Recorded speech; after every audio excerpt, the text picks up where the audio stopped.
ठीक है, आजिज़ धामड़ा साहब, आपकी पार्टी तो बार बार जो है ये खदशात का इजहार कर रही है कि इलेक्शंस डिले हो सकते हैं, और जो आर्टिकल्स लिखे जा रहे हैं उसके अंदर ये भी कहा जा रहा है कि दो डेमोक्रेटिक बड़ी जमातें हैं जो चाहती हैं कि इलेक्शंस डिले हो जाएं और उनको कोई मसला नहीं होगा अगर इलेक्शंस डिले ना हो। तो आपके क्या खदशात हैं? आप जिस तरह के अहमद बिलाल साहब कह रहे हैं कि अगर तो इलेक्शन स्केड्यूल आ जाता है फिर तो कोई चांस ही नहीं, फिर तो इलेक्शंस हो ही रहे हैं 8 फरवरी को।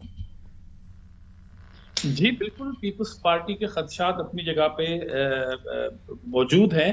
और आपको ये भी याद होगा कि पाकिस्तान में जब असेंबली अपनी मुद्दत पूरी कर गई जी, मेरा ख्याल है आजिज़ धामड़ा साहब से हमारा जो है राब्ता जो है नहीं हो पा रहा। यही सवाल मैं आपकी तरफ लेके जाती हूँ और एहसान साहब आपसे भी पूछ लेती हूँ कि हेलो। आयुष जी, आजिज़ धामड़ा साहब वापस आ गए। जी आजिज़ धामड़ा साहब कंटिन्यू, आपकी आवाज़ बीच में चली गई थी।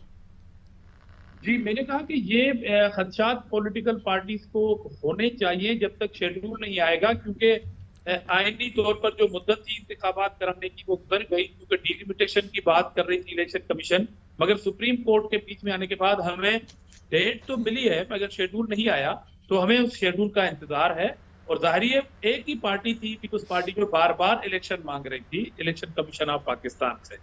तो ठीक है, अगर नहीं 8 मगर तारीख देखिए को ना, आज मुझे एमक्यूएम ने ये जो प्रेस कॉन्फ्रेंस की है, आपके तो वो एक ज़माने में इत्तेहादी भी रह चुके हैं, आप तो उनके साथ डील करते रहते हैं। उन्होंने कहा है कि जी जब तक लोकल बॉडी इलेक्शंस नहीं होंगे तब तक एमपी और एमएनए का इलेक्शन नहीं होना चाहिए, और उन्होंने बड़ी वाज़ेह प्रेस कॉन्फ्रेंस की। उसको आप कैसे देख रहे हैं?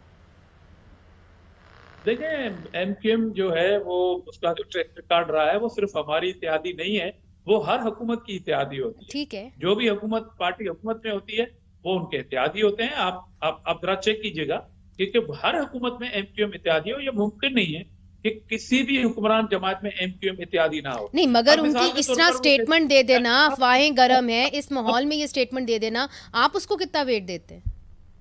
एमी तो नहीं उन्होंने मेरे दे दी ख्याल में कि स्टेटमेंट। एमक्यूएम इलेक्शन से घबरा रही है। एमक्यूएम इलेक्शन में नहीं जा सकती। एमक्यूएम की वो शहरों में पोजीशन नहीं है, ना वो वोट को डाका डाल सकते हैं, ना वो उनकी वो कंडीशन रही है तंजीमी तौर पर भी कि एमक्यूएम इलेक्शन में जा सके। इसलिए मेरे ख्याल में कोई ना कोई बहाना जरूर वो एमक्यूएम ढूंढ रही है। अब मिसाल के तौर पर वो कभी कभी कहते हैं जी एहसास महरूमी है।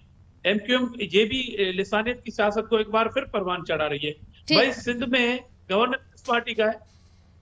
अच्छा ठीक, आपकी बात समझ गए एहसान अफजल साहब। जिस तरह के आजिज़ धामड़ा साहब कह रहे हैं कि जी वो एमक्यूएम जो है वो इलेक्शंस में जाने से डर रही है, क्या बात इतनी सादी है? या आप समझते हैं कि एमक्यूएम हमेशा एक बात करती है, उसके बाद जो है एक तरह से एक लाइक हाउस ऑफ कार्ड्स चीज़ें गिरना शुरू हो जाती हैं, माजी में अगर हमने देखा है तो कहीं कोई अलार्म बेल्स तो नहीं होने चाहिए सियासी जमातों के अंदर कि एमक्यूएम ये बात कर क्यों रही है, इस वक्त क्यों कर रही है, लोकल बॉडीज इस वक्त क्यों कर रही है?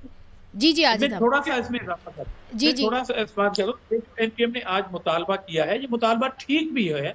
अगर सपोज ठीक भी है तो ये तो आप जो हुकूमत बनेगी, जब आप किसी हुकूमत में इत्तेहादी होंगे तो आप ये कंडीशन लगा लेना कि भाई हम किसी भी प्राइम मिनिस्टर को, चीफ मिनिस्टर को ठीक वोट है। तब देंगे ठीक। जब वो हमसे ये ठीक। वायदा करें। वो ठीक। तो आप असेंबली मजबूत करने के बाद करें ना।